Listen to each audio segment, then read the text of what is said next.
بسم اللہ الرحمن الرحیم۔ آج کی حدیث مبارک حرص اور بخل کی مذمت۔ حضرت عبداللہ بن عمر رضی اللہ تعالیٰ عنہما نے بیان کیا کہ حضور سید عالم صلی اللہ علیہ وآلہ وسلم نے خطبہ دیتے ہوئے ارشاد فرمایا، ایاکم والشح فإنما ہلک من کان قبلکم بالشح، امرہم بالبخل فبخلوا وامرہم بالقطیعۃ فقطعوا وَأَمَرَهُمْ بِالْفُجُورِ فَفَجَرُوا۔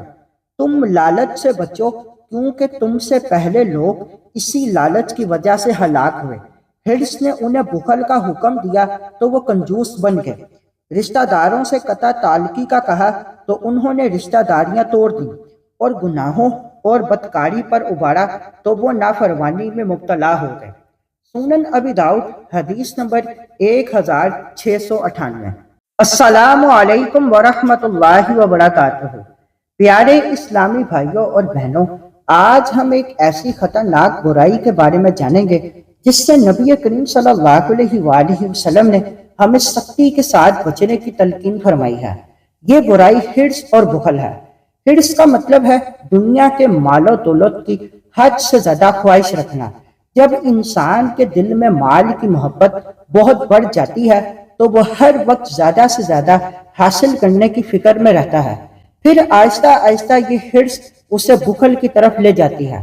بخیل شخص دوسروں پر خرچ کرنے سے گھبراتا ہے، غریبوں اور ضرورت مندوں کی مدد سے کتراتا ہے، اور بعض اوقات اپنے رشتہ داروں کے حقوق بھی ادا نہیں کرتا۔ یہی وجہ ہے کہ اسلام نے سخاوت اور خیر خواہی کی بہت زیادہ ترغیب دی ہے۔ پیارے اسلامی بھائیوں، حرص اور بخل صرف مال تک محدود نہیں رہتے بلکہ انسان کو دوسری برائیوں کی طرف بھی لے جاتے ہیں۔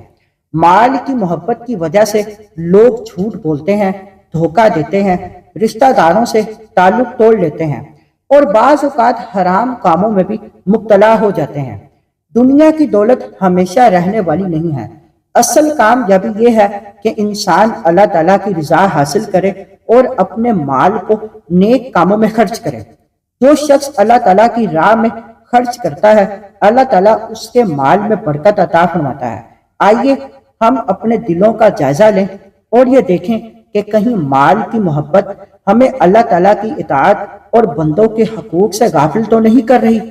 یا اللہ، ہمارے دلوں کو حرص، بخل اور دنیا کی بے جا محبت سے پاک فرما۔ ہمیں قناعت، سخاوت اور اپنے بندوں کے ساتھ حسن سلوک کی توفیق عطا فرما، آمین۔